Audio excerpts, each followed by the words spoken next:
Okay, welcome everyone to the latest episode of Headlines in History with me, your host, Jon Molik. So this episode 44, we're going to move on from the Israel-Palestine discussion we had in the last 3 episodes, a little mini-series we called it, and we're going to talk about Syria for the next 2.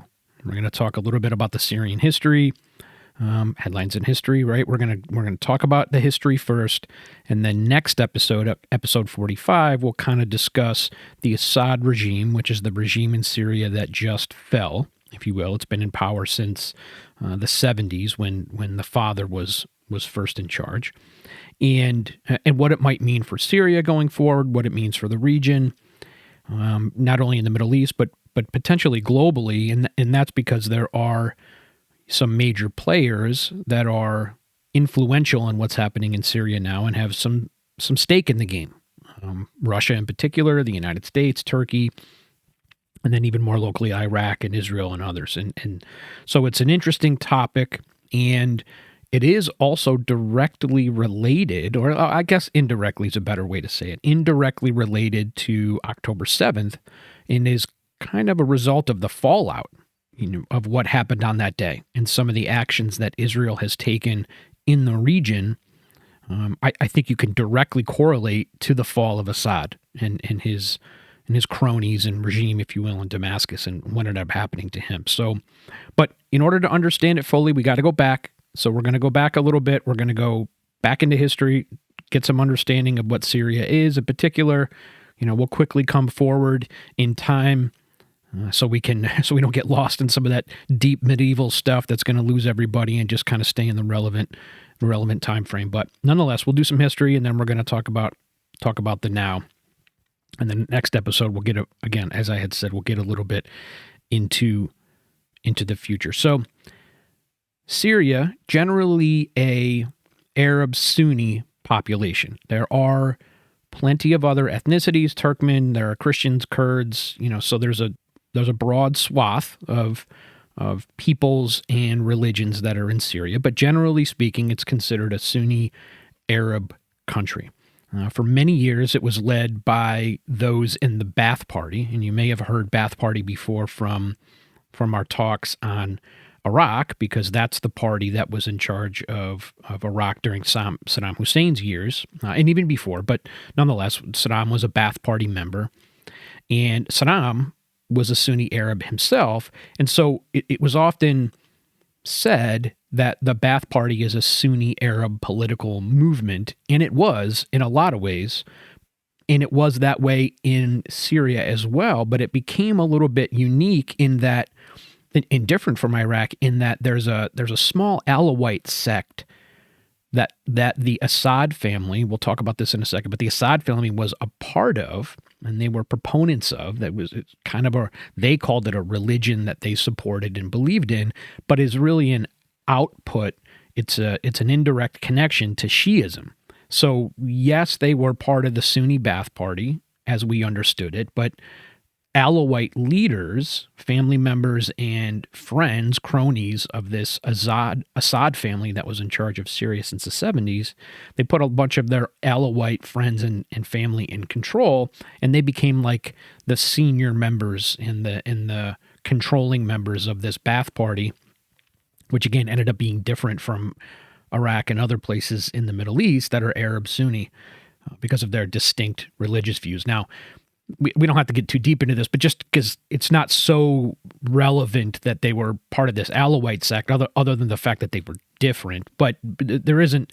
We could talk about all the intricacies of the Alawite beliefs and things like that. It's a bit wonky, and it gets cultish in a lot of ways. And Sunnis and many Shias would say it is a cult, and it is it's not specifically related to Shiism and shouldn't even be part of Islam, if you will, because they have some really weird beliefs. But nonetheless, they're part of this outlying sect. And that's who was in control of Syria for the second half of the 20th century, of this mainly Sunni Arab region. But it has, or Sunni Arab country, I should say. But like other places in the Middle East, it has influences from all over the place because it found itself under the control of many, many empires and dynasties throughout the years. And we're talking from millennia. So we're the Egyptians and the Babylonians and the Persians and the Greeks, the Romans, and then there's a Christianity spread. I understand that's a religion, not an ethnicity, but Christianity came through. There are Jews, there are Muslims, the Arab invasions.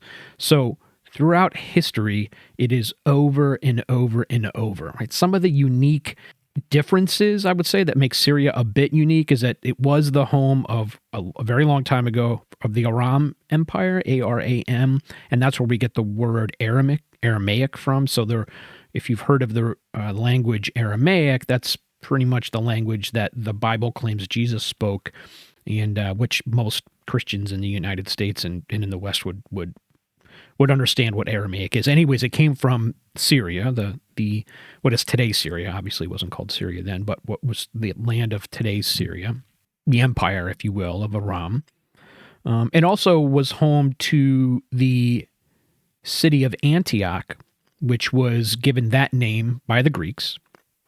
And Antioch was also, as it's known and claimed in the Bible, as the first place that Christians were actually called Christians. So the followers of Christ after his death had, the Paul had begun to spread the message, if you will, and there were believers of Jesus and his teachings and that he was the Messiah. And anyways, and so the first label of Christians arose out of Antioch. And then Damascus, another city that you may have heard of, today's capital of Syria. When the Arabs showed up after Muhammad was born and then born in 570 died in 632, Umayyads were in charge of the entirety of the Middle East, if you will, and named Damascus its capital. And that's what kind of put it on the map. And then, again, as I had said, power changed hands numerous times. Mongols, Arabs, Egyptians, Turks, all over the place. The Uzbeks even, because Timur or Tamerlane, however you want to call him, he came through and killed so many people, as was his wont, right? That's what he did all the time, is just killed lots and lots and lots of people. And for a long time, in the last few centuries before the modern age, modern being, I'll refer to the 20th century, when the Ottomans were in charge, the Turks and their empire, they had Jews and Christians and Muslims and Druze and Yazidis, and it was relatively peaceful. Relatively, I mean, there weren't major wars and there wasn't major empire changes, and the Ottoman Turks basically kind of left everyone that lived under their command to their own devices in a lot of ways. And so, and this is one of the discussions we're actually going to have in episode 46 when we readdress the Israel-Palestine conversation is what happened under the Ottoman Empire and how it may. Some people claim that the Israeli-Palestinian conflict isn't about religion per se because they lived peacefully under the Ottomans, but nonetheless, we'll get to that. So just understand that many empires came through, and it didn't just affect Syria. This is the case for Palestine and now Lebanon and Iraq and all these other countries that are in the Middle East. They are all affected by the Babylonians and Egyptians and Persians. And Syria becomes the country that we know it today from that famous Sykes-Picot it's really during and then post-World War I British and French mandate after the fall of the Ottoman Empire. So we know for centuries prior to World War I that the Ottoman Empire is becoming weaker and weaker. Historians called it the dying empire, all these things. And it lessened in its influence, eventually choosing the wrong side, if you will, in World War I. During World War I, the French and the British are having a discussion as to what they're going to do with the Middle East. This is all Lawrence of Arabia stuff, and pretending that they were going to carve up the winnings, carve up the Middle East, and for Arab benefit and give Arab independence, when that was not actually the case. What they were going to do is create influential zones that they can put their people in power and then extract the resources. Syria became part of the French mandate. Iraq and further east became under British control, and the French took control of Syria. So there was a lot of French influence, as might seem obvious, after World War I. After World War II, the British decided to partner with a growing movement of Syrian nationalists, which helped to oust French influence after World War II. And nationalism is a 20th century, late 19th century, 20th century construct that also ties back into the Israel-Palestine conversation, but its intent was to draw very clear lines on this is our property, that is your property, and the people who live within here are of the same ethnicity and have the same cultural history and language and others. We don't fall under these empires. And it makes sense, right? For a long time, you have, like, for example, the Persian Empire that comes out of where today is Iran, and then it sweeps west and it's in control of all of these other places, but in the Middle East. But then there's Sunni Arabs that are there, and they're Arabs, they're not Persians, which is obviously the Persians come from the East, and the Persians eventually fall and begin to believe in the Shia side of Islam, and the people in the West are Sunni, and then but these empires begin to fall, and when there's no longer an empire in control of massive amounts of land, you end up with this nationalism that comes as an outgrowth. And in particular, this happens in Europe. And you have all of these us versus them, and this is our specific land, and we're going to own it, and the rest. And so the Syrians at the time were no longer interested in being controlled, influenced, ordered around by anybody. Not the Persians, not the Babylonians, not the Egyptians, and definitely not the British and the French. So in order to keep the French mired in nonsense, or at least keep them on their heels and keep them focused on other things, as the British and the French did to each other for a very long time, the British sided with the Syrian nationalists and reduced French influence after World War II. Ultimately, in 1947, Syria gains its independence, and only a year later, Israel gains its independence in 1948, as we've talked about, and then they went and had and invaded. So those that were in charge, these Syrian nationalists who became the leaders of Syria after World War II, they invade Israel in 1948.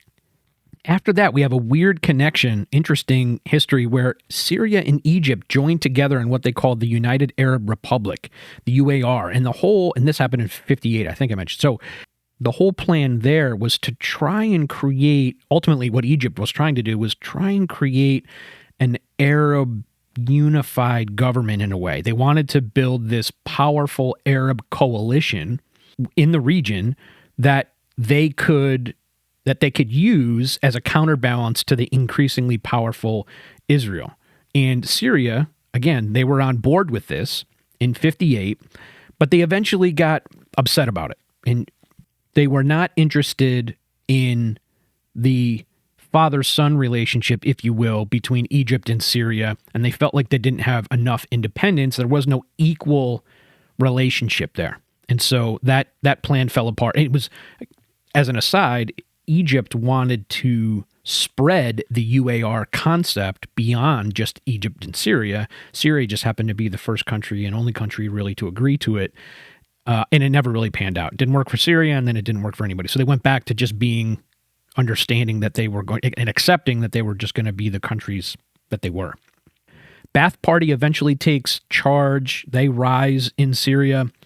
They go to war with Israel in 1967. And the big change comes in 1970 when an internal Ba'athist coup. So there's this Ba'athist political party, as I had mentioned. There's an internal coup in the party. And the guy that comes out on top is a guy by the name of Hafez al-Assad. Hafez is the father of Bashar al-Assad, who's the guy that just got ousted from Syria. Right? In 1982, Hafez is responsible for killing over 40,000 people when the Muslim Brotherhood, which originates in Egypt, attempted to oust him from power. And you can imagine why, because Hafez not only is a dictator, but he's this Alawite believer, which is this sect of Shiism in a way. The Muslim Brotherhood is definitely not that. They're a Sunni Arab movement group, and they don't want this Alawite in power. So they attempt to oust him. Doesn't happen. Hafez kills about 40,000 people. Becomes a dictator in every sense of the word. And then his son takes over in 2000, Bashar al-Assad. Bashar basically continues forward with the type of behavior that his father had, which was, again, leading in a dictatorial way, big prisons, torture, corruption, all that kind of stuff. All the things that you can envision a dictator does. Bashar al-Assad's leadership, beginning in 2000, ultimately fell prey to the 2011 Arab Spring, not specifically formed in Syria, but Syria becomes a part of it. And that Arab Spring uprising led to the Syrian Civil War, the Syrian Civil War that we know today. So that's a very quick walk through history from old school Babylonian Empire stuff all the way through the First World War, Second World War. So understand, Sunni Arab country led by Alawite leadership basically since 73, when Hafez al-Assad came in, Bashar came in 2000, the Arab Spring in 2011, which led to a civil war.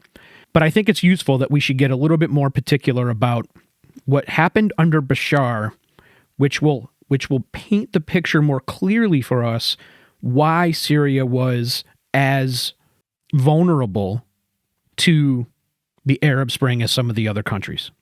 So in the beginning, Bashar wasn't actually up for replacing his father when they knew his father would die. He's the second in line of multiple boys. The oldest boy, Basal, he was charismatic, energetic, and political in his outlook. And so he was supposed to take over for Dad whenever Dad was supposed to go. The problem is that in 1994, Basal got into a car accident.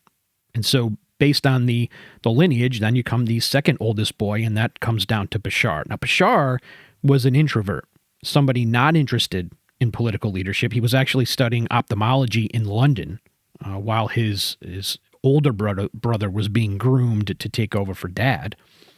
But he has this car accident in 94, and Bashar is forced into the role. He's brought back to Syria from London, out of school. He enters military training. The system makes him a lieutenant colonel within 5 years, pushes him right through. Dad dies in 2000, and just a month later, the Syrian parliament, the one that existed at the time, changed the constitution saying that the president can be as young as 34 instead of 40, which, as you might imagine, was Bashar's age. So there it is, 2000. Bashar's now the guy. He initially reluctantly takes the position, but it is what it is. Somebody's going to give you a rule over a country, I guess. Then you're going to take advantage of that, and he does. Then a referendum vote happens after Bashar is put up for the presidency. 97% voted in favor of Bashar becoming president. Now, we've heard numbers like this before, and these are like Saddam Hussein-like numbers, right? Kim Jong-un-like numbers, 97, 99. We all know none of that is true. But so clearly it's not a real vote, but it is what it is. It's not our country, right? So interestingly, though, after Hafez dies, Bashar takes over, and he presents himself as a moderate, like a youthful and a forward-leaning kind of guy, wearing a suit, looks nice. He starts meeting with Western diplomats and Western leaders. He even marries a London-educated banker. She's Syrian, but her name's Asma, but she's very pretty, very, again, well-educated, well-spoken. And they present themselves as, again, this forward-leaning, forward-looking leader who isn't going to keep Syria mired in this conservative outlook. You know, he's not going to be a dictator like Dad. Turns out to be not going to be the case. And there's one particular event that helps understand or helps explain how Bashar is going to act in the coming years. And this happens in 2005. So it's only 5 years after he becomes president. And it becomes clear after an assassination in Lebanon. Now, we got to go back and to explain a little bit why there was this assassination, and it'll make some sense. We discussed before that Israel was formed in 48. Got that. And we know that it caused issues throughout the Middle East, which led to wars in 48, 67, 73. Well, Israel and Syria were at odds. Syria obviously involved in the invasions of Israel in previous wars. And Lebanon was caught in the middle. And in 1975, a civil war broke out in Syria, mainly between what we call Maronite Christians, which is just a Christian sect, and Palestinian-aligned Muslims. After the fighting broke out in 1975, in 76, the Maronites, the Christians who are fighting on one side of this civil war, they reach out for help from Syria. And Hafez, dad, Bashar's father, he sent troops. He sent troops into Lebanon in order to support the Maronite Christians. Now we have what was called an occupation of Lebanon by the Muslims who were fighting against the Maronites, the Palestinian-aligned Muslims. Syria argued that not only were they there to help the Maronites, as was requested, they were also there to support what was then known as a weak Lebanese military, because Israel was growing stronger and stronger by the year, building relationships with the West, to include, and the pinnacle being the United States. Israel had obviously won the wars in 48, 67, and 73, and so Syria was afraid that Lebanon would ultimately fall, and so that was another argument why they needed to be there, particularly because Israel annexed the Golan Heights in after the 67 war. Okay, so that's the backdrop as to why Syria ended up in Lebanon, which is going to lead to this assassination. So in 2005, as I had originally mentioned, there's a dude by the name of Hafik Hariri, and he's a real critic of Syria's influence over Lebanon. He was not happy that when Syria first came in, they kind of overstayed their welcome. Right? The Civil War was in 75. Now we're all the way in 2005, and the Syrian soldiers are still in Lebanon. And this guy, Hariri, who's also a former prime minister in Lebanon, wasn't happy about it. He has a meeting with Bashar al-Assad, and they're at odds. Okay?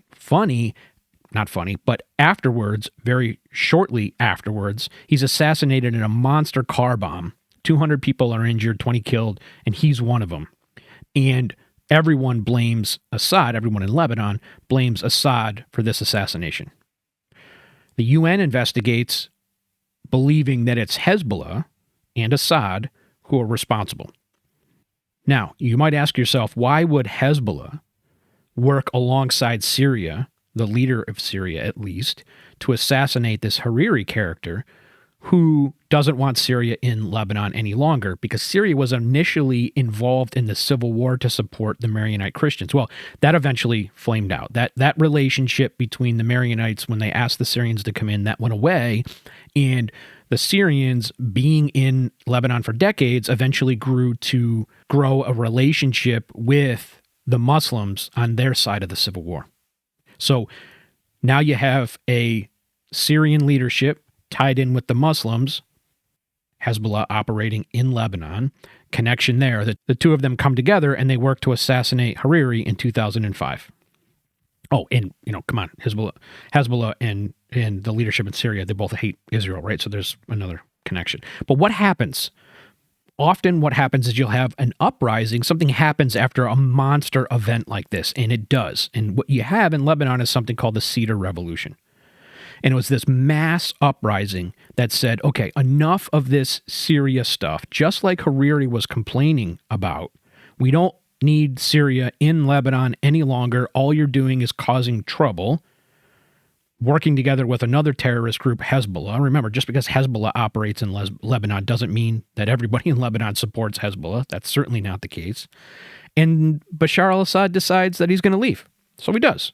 So in 2005, after the Cedar Revolution takes effect, he goes ahead and he leaves. And so 30 years Syria spent in Lebanon as an occupying military, and they get out of there in 2005, right after the assassination.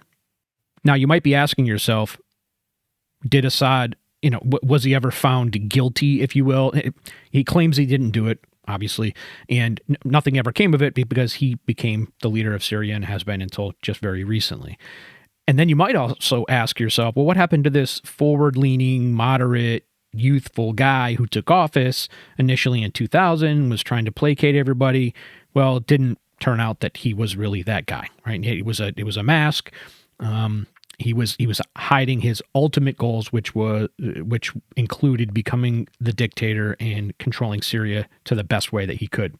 He even then went as far as having a presidential referendum in 2007, an uncontested referendum, where he requested everybody to vote that he remain in power indefinitely. And as you might imagine, it did happen. So he felt that he was validated by the Syrian people in 2007.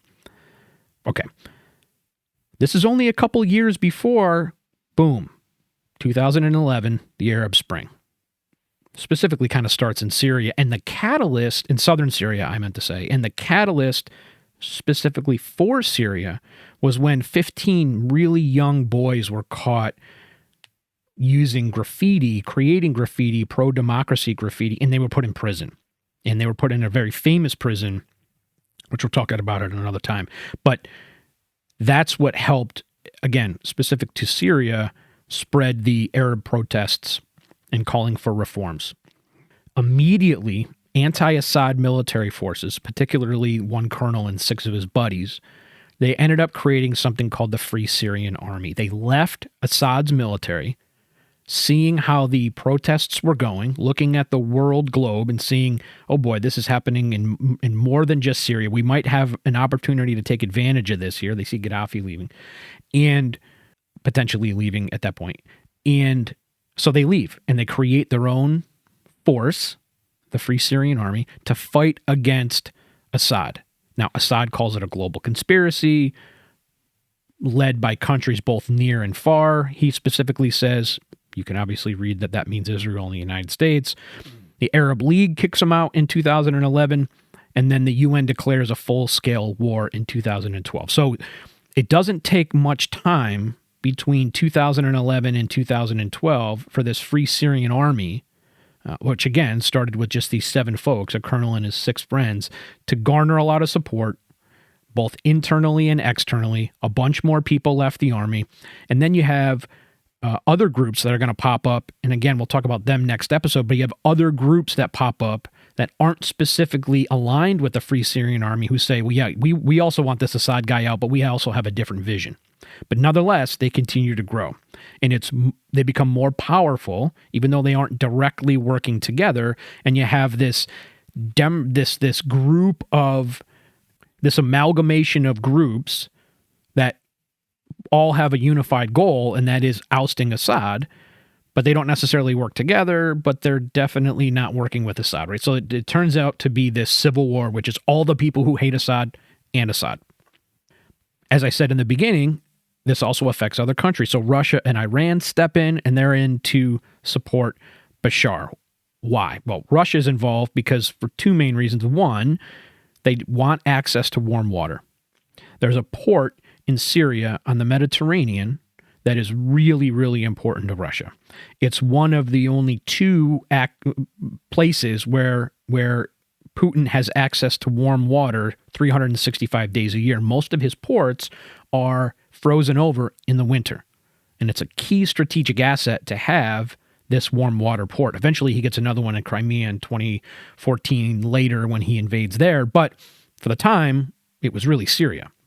And in addition to the port, it's needling the United States and Israel. Anything the United States is involved in, and Syria, or Russia rather, wants to get involved in doing almost the opposite, unless it's strictly terrorism, which we do work together on ISIS stuff. But outside of strict terrorism, which Russia doesn't also support, if it's geopolitical in any way, if it's nationalist in any way, Russia's there to needle the United States, at least under Putin. Iran is involved because Iran supports Hezbollah. Hezbollah operates in Lebanon. Hezbollah and Assad were working together. And Assad allowed Syria to be used as a transit point for all of the weapons, logistics, and gear, all the stuff that Hamas needs, Hezbollah needs, the Houthis need, even though they're much further away in Yemen. Nonetheless, they can be held and stockpiled, and Syria can be used, again, as that transit point. Assad had no problem doing that. There's money to be exchanged, all these different things. So Iran steps in to support Assad. Russia steps in to support Assad. And who doesn't support them? clearly it's the United States and it's Israel, two allies who do not like either one of those. Assad then becomes an international pariah after the Civil War begins. And this is because he starts killing people pretty indiscriminately. He starts using something called barrel bombs. These are 55-gallon drums filled with gasoline, fuel that he just drops indiscriminately out of helicopters and low-flying planes, and they're ignited, and when they fall on houses or people or whatever, they explode, and the fuel goes all over the place and it burns people. It's disgusting stuff. And so it's not just that he's ultimately hurting his own civilians in fighting this war. It's the indiscriminate nature that just rolling barrels off the back of a helicopter, there's no targeting aspect to that. It's just going everywhere, and you're killing children and women, and it's disgusting. And then you move into what was believed to be chemical attacks, particularly with chlorine. And there's plenty of proof to this, that he was using chemical gas on his own people. And we say own people because it's a civil war.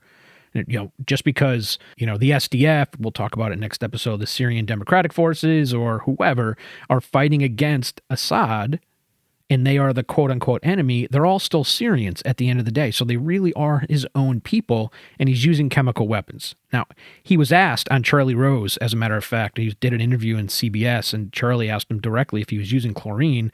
And of course, he didn't come out and directly say no. What he said was chlorine gas is not military grade and wouldn't be effective, and he called it a smear campaign that came from the West, propaganda, and we were all making it up and it was silly nonsense, right? Well, ask yourself every time you've listened to somebody speak and somebody asks them a question about their behavior and they say, no, I never did that. It's a smear campaign. Ask yourself whether you think they're being honest or not. So it doesn't matter whether he's telling the truth or not. There's proof all over. There's a video. There's pictures. It's pretty obvious. He was trying to remain in power as long as he could. But anyways, he becomes this international pariah at this point. It's one thing to be fighting against a bunch of rebels who want to take your capital. Okay, there's some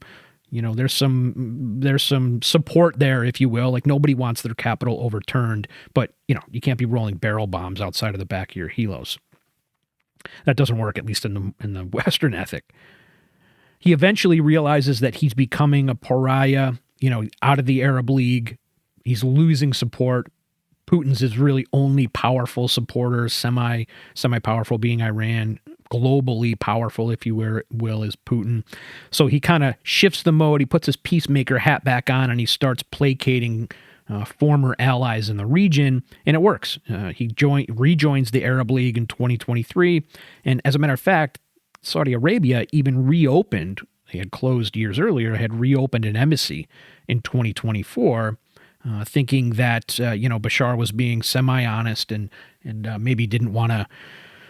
Wasn't as bad of a guy as he initially was at the beginning of the Civil War, and really needed some support. I don't know if October 7th was something that he foresaw, and I say foresaw, not that he knew it was going to happen beforehand, but I mean the immediate after effects of October 7th, knowing full well what Israel was going to do in response. Maybe Assad said, I better really get my ducks in a row here, because if a power vacuum opens up across the Middle East because of Israel's counteractions to October 7th, I might be in a bad way.